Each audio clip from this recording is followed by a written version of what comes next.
जय हिंद everyone. Welcome to online class of Shri Ram public school.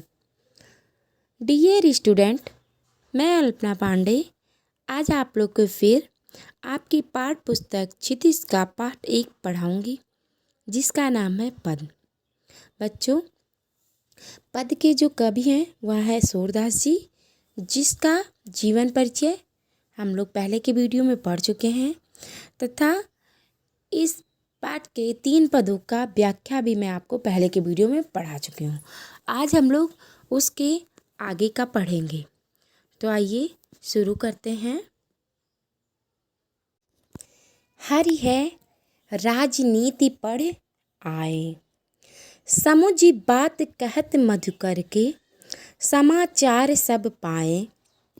एक अति चतुर होते पहले ही, अब गुरु ग्रंथ पढ़ाए। बड़ी बुद्धि जानी जो उनकी, जोग संदेश पठाए। ऊधो भले लोग आगे के, परहित डोलत धाए। अब आपने मन फेर पाहिए, चलत जुहुते चुराए। ते क्यों अनीत करे आपुन, जे और अनीत छुड़ाए। राज धर्म तो यह है सूर, जो प्रजा न जाहि सताए। तो इसमें सबसे पहले कवि ने क्या कहने की कोशिश की, तो इस पद के माध्यम से कवि ने गोपियों के माध्यम से उद्धव एवं कृष्ण के राजनीतिक धर्म को सुझाया हुआ है। ठीक है, और इसमें जो है उद्धव गोपियों को निर्गुण उपासना का ज्ञान देते हैं। तो गोपियों को यह योग संदेश कृष्ण द्वारा दिया गया था, जो कि बहुत ही बड़ा अत्याचार और अन्याय लगता है। वे कृष्ण को राजनीति का पंडित बताती हैं, जिन्हें अनीति शोभा नहीं देती हैं। ठीक है, और इसमें गोपियाँ इस पद के द्वारा से कृष्ण की कुटिल राजनीति का पोषक, अन्यायी और धोखेबाज सिद्ध करने का भी प्रयास करती हैं।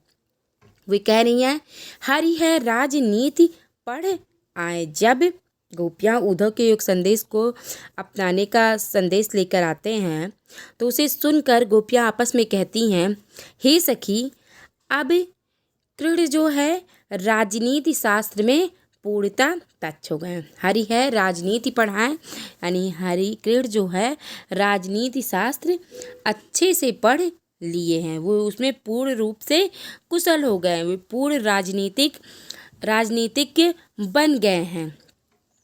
इसलिए वे प्रेम संबंधी बातों में भी कपट और छल से काम ले रहे हैं। समुझ बात कहत मधुकर के, समाचार सब पाए। मधुकर का अर्थ होता है भौरा, जो यहाँ पे उद्धव के लिए गोपियों द्वारा प्रयुक्त संबोधन है। वे कह रही हैं कि भौरे से जो बात कही गई है वह तो हमने समझ ली है, इसके अलावा और कुछ अगर समाचार हो तो वह भी हमें बता दीजिए। ठीक है, यानी समुची बात मधुकर के समाचार सब पाए।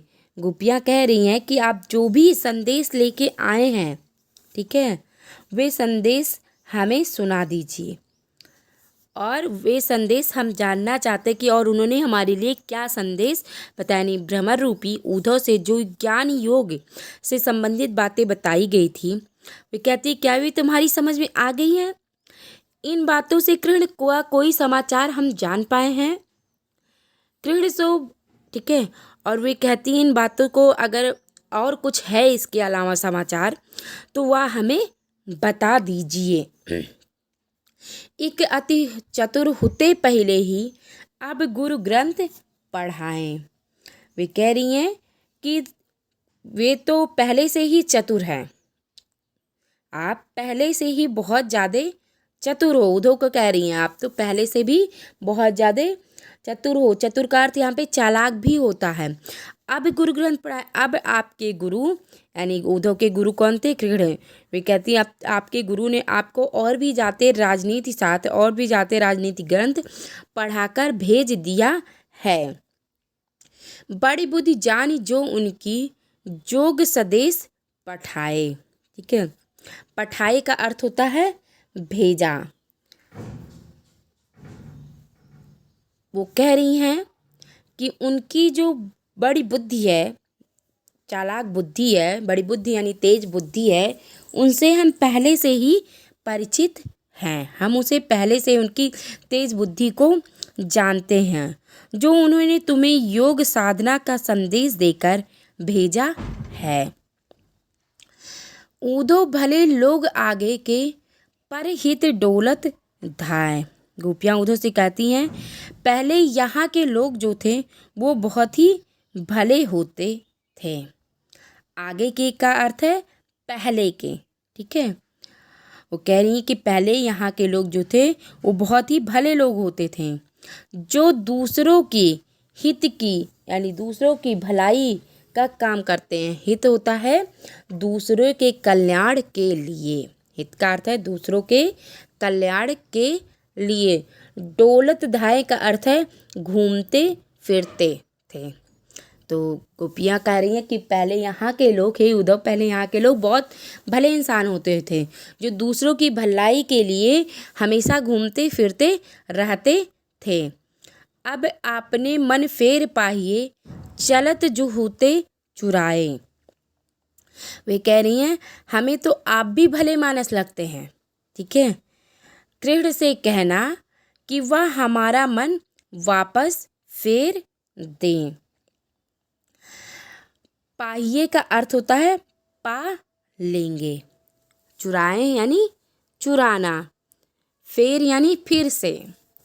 तो गोपियाँ कह रही हैं कि हे उद्धव जी, आप हमें भी भले मानस लग रहे हैं। आप कृष्ण से कहिएगा वह हमारा मन वापस लौटा दें, जो उन्होंने यहाँ से चलते समय चुराया था। यानी गोपियाँ कह रही कि हमारा एक ही मन था जो कृष्ण चुरा ले गए हैं। अब आपने मन ते क्यों अनीति करे आपने, जे और अनीति छुड़ाए।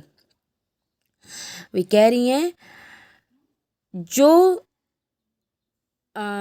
सूरदास जी कहते कि जो है जो गोपियाँ अंत में कहने रही कि जो है जो खुद भी अनीति का काम कर रहा है, वो दूसरों को अनीति छुड़ाने के लिए कैसे कह रहा है।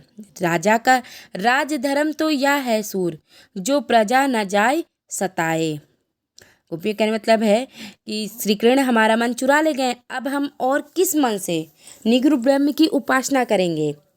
वे तो जो दूसरों को नीति सिखाते थे, कृष्ण को कह रही हैं, जो दूसरों को नीति की सिखाते थे, ठीक है, वे अनीतिपूर्ण व्यवहार क्यों कर रहे हैं। अनीति का होता है अन्याय, अत्याचार। वे अन्याय और अत्याचारपूर्ण व्यवहार हमारे साथ क्यों कर रहे हैं, अर्थात वे हमारे विरह वेदना को दूर करने के लिए क्यों नहीं कर रहा है। इसे हमारे विरह को दूर करने के बजाय वे हमें निगुण उपासना करने का संदेश क्यों भेज रहे हैं। सूरदास जी कह रहे हैं कि गोपियाँ लास्ट में अंतिम में कह रही हैं कि राजा का धर्म होता है प्रजा को खुश रखना। राजा का धर्म होता है जो दूसरों को अनीति से छुड़ाए और अनीति से दूर लोगों को नीति के मार्ग पर चलाए।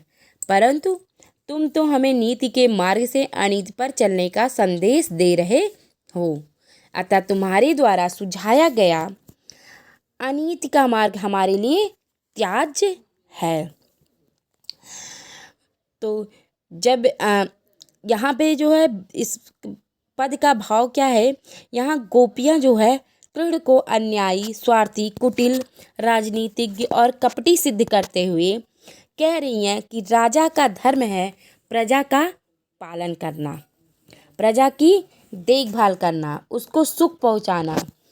किंतु कृष्ण जो है वो धर्म से विमुख होकर कुब्जा का प्रेम पाने के लिए हमारे सुखों को लूटना चाहते हैं। कृष्ण हमें हमारे ऊपर अनीतिपूर्ण व्यवहार कर रहे हैं। बच्चों, इसमें सरल साहित्यिक और ब्रजभाषा का प्रयोग हुआ है, ठीक है, वियोग श्रृंगार का प्रयोग हुआ है और ते क्यों अनीति सताए, इसमें लोकोक्ति का भी प्रयोग हुआ है।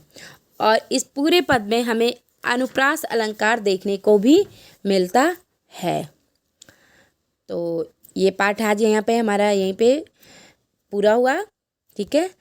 नेक्स्ट पार्ट हम नेक्स्ट डे पढ़ेंगे। Thank you and have a nice day.